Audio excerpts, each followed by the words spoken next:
Don't forget to subscribe and leave a comment on this video saying I subscribed. Let's get into it.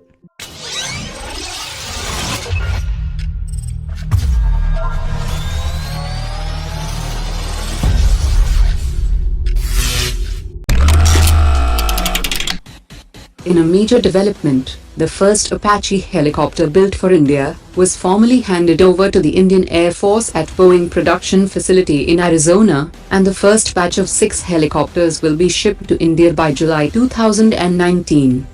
The helicopter has been customized to suit Indian Air Force's future requirements and would have significant capability in mountainous terrain. The Apaches have been contracted through a direct commercial sale with Boeing, but the radar and assortment of armaments are being acquired directly through a foreign military sale from the Pentagon. A separate procurement has been started for buying 6 helicopters for an estimated cost of $930 million to support the Indian Army's Strike Corps, which will gradually operate around 30 Apache helicopters. The Indian Air Force and the Indian Army are also acquiring the Light Combat Helicopter, which is now close to being operationally certified, and is optimized for providing support to the infantry soldiers in high-altitude operations. The South Korean K-30 Biho short-range mobile self-propelled anti-aircraft system was recently selected by the Indian Army, following a competition that included Russia's Tunguska M1 and the Pantsir S1 system. According to latest reports, the Indian Army has finalized the procurement of 104 K-30 Biho systems along with 97 ammunition carriers, 39 command vehicles and ammunition in a deal worth $2.6 billion, and this is the first export of the Biho system by South Korea. The system is a highly mobile short-range air defense system, and it combines an electro-optically guided 30mm gun system with a surveillance radar system, and also has the Lignex-1 Chiron missiles, a search and tracking radar, and advanced electro-optical sights fire control system. Over the past few months, multiple intelligence reports have suggested that Pakistan may be looking at building deeper military ties with Russia, and a Pakistani military delegation is supposed to visit Moscow, especially for the purchase of Russian T-90 tanks and Pantsir air defense systems.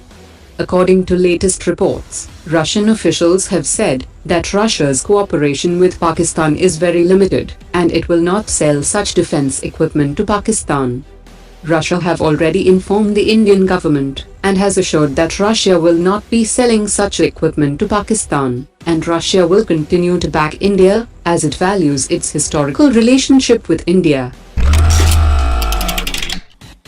The Indian Vice President is on a 4-day official visit to Vietnam, and he held talks with his Vietnamese counterpart, and India and Vietnam agreed to further strengthen the bilateral cooperation in defense and security, outer space, atomic energy, infrastructure development and other innovation-based sectors.